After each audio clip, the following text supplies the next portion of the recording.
काली नजर।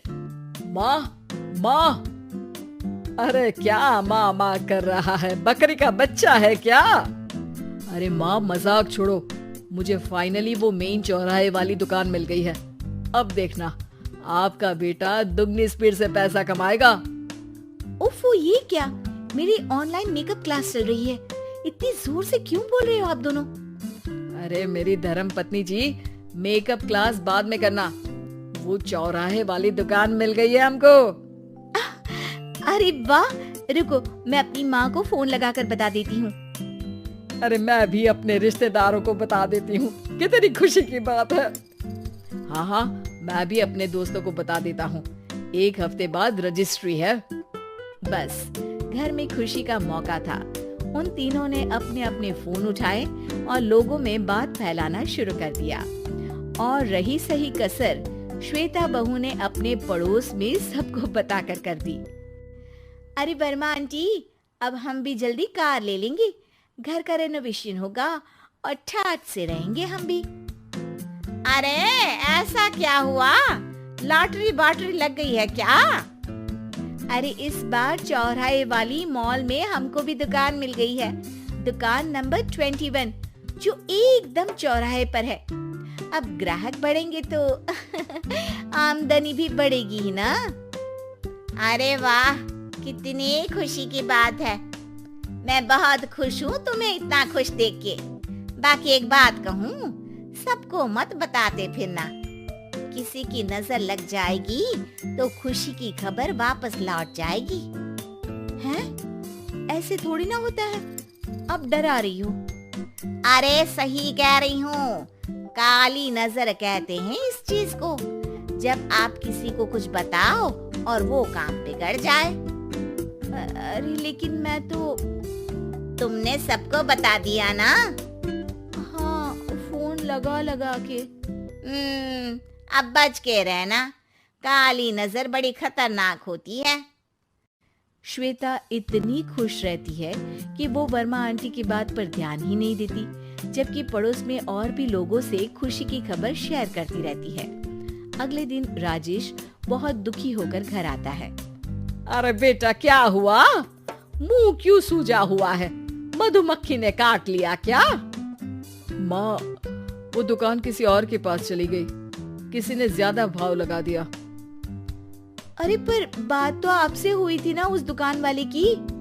हाँ, आज मैं टोकन अमाउंट देने गया था, तब मुझे पता चला कोई आकर सुबह मुझसे पहले ही ज्यादा अमाउंट दे गया। काली नजर। क्या कहा? वर्मा आंटी ने समझाया था कि किसी को बताना मत, वरना काली नजर लग जाएगी। अच्छा, तुम्हें उनकी बात मान लेनी चाहिए थी। उनकी बात मान लेती, लेकिन उसके पहले ही सबको बता चुके थे ना हम तीनों।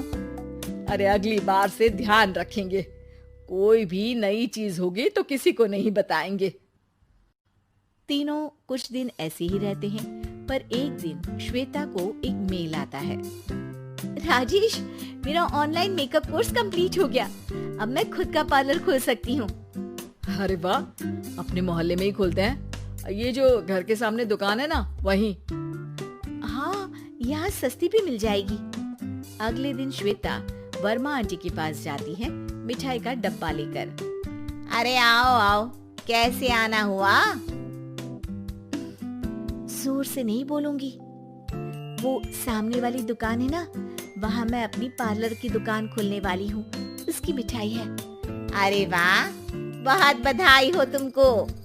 हाँ, मैं कमाने लगूंगी तो राजेश पर पूरे घर का बोझ नहीं रहेगा ना आंटी जी। ये तो है, पर ये बता कि तूने ये बात किसी और को तो नहीं बताई ना? अरे नहीं नहीं, पिछली बार गलती कर दी थी, काली नजर लगी किसी की और राजेश के हाथ से वो दुकान चली गई थी। सबको मत बताना। चलो मैं चलती हूँ, कल दुकान की बात करने भी तो जाना है। अगले दिन श्वेता दुकान के लिए मालिक से बात करने जाती है।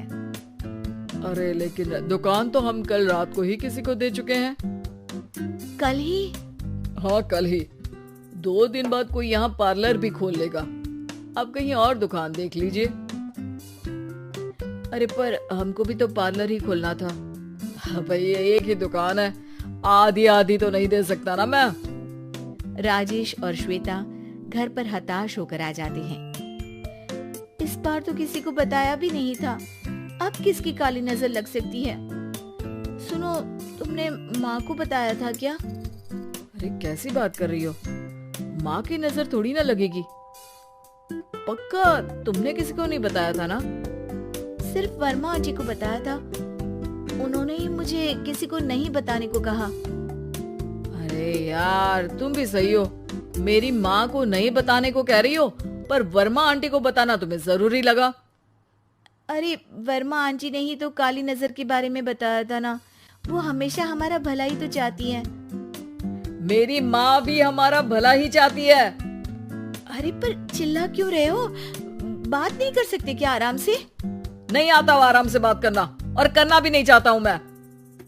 दुकान जाने का दुख गुस्से में बदल गया था और राजेश और श्वेता में बात बंद हो गई थी। 2 दिन बाद मोहल्ले में पार्लर का इनॉग्रेशन हुआ, जिसमें मोहल्ले के सभी लोगों को बुलाया गया, पर श्वेता, राजेश और माँ नहीं जाते। माँ अंदर आ जाओ, क्या देख रही हो? अरे नया पार्लर देख रही हूँ अपने आंगन से। देखो, माँ को दूसरे का सुख देखने में कितना मजा आ रहा है, मेरा दुख नहीं दिख रहा इन्हें। यहाँ मेरा पार्लर भी तो हो सकता था। अरे चुप रहो यार, हर बात में लड़ाई क्यों ढूंढ रही हो? राजेश और श्वेता फिर बहस करने लगते थे। तभी माँ ने दोनों को बाहर बुलाया। अरे जरा देखो तो, दुकान चलाने वाले का बोर्ड पर नाम क्या लिखा है? श्रुति वर्मा। गाड़ी निकाले बेटा, हमें कहीं जाना है। काली नजर का इलाज कराने। राजेश अपनी बाइक निकालता है। तीनों ट्रिपलिंग कर रहे हैं। माँ राजेश को उस मॉल वाली दुकान पर लेकर जाती है जहाँ राजेश अपनी दुकान खोलने वाला था। यही दुकान लेना चाहता था ना तू? हाँ, पर इनको भी दुखी करने लेकर आई हो क्या यहाँ पर दुकान दिखाकर? वहाँ काफी नहीं था? अरे श्वेता थोड़ा सब्र रख, अभी पता चलेगा कि हम यहाँ क्यों आए हैं। बता, इस दुकान चलाने वाले का नाम क्या है? अनुपम वर्मा। कुछ समझ में आया? वो दुकान वाली श्रुति वर्मा, ये दुकान वाला अनुपम वर्मा, और हमारे पड़ोस में हमने उस दुकानों के बारे में बताया किसको था? वर्मा आंटी को। मतलब वर्मा आंटी ही हमारा काम बिगाड़ रही है? नहीं नहीं, ऐसा नहीं हो सकता, ये बस इत्तेफाक है।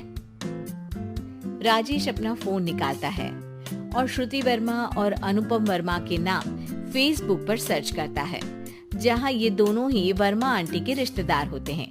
श्वेता को समझ में आ जाता है कि वर्मा आंटी की ही नजर काली नजर है। अब क्या करना है? कोई भी खुशी की खबर हो तो काली नजर से बचना है, यानी वर्मा आंटी से बचना है। अरे पर मुझे ये समझ में नहीं आया कि वो हमारे साथ ऐसा क्यों करेंगी। अरे बेटा, एक सीख है, दूर के आदमी को आपकी तरक्की से कम परेशानी होगी, पड़ोसी को ज्यादा। दोनों माँ की बात में हामी भरते हैं और अगला काम चुपचाप करने की कसम खाते हैं, ताकि आगे से वर्मा आंटी कोई काम ना बिगाड़ सके।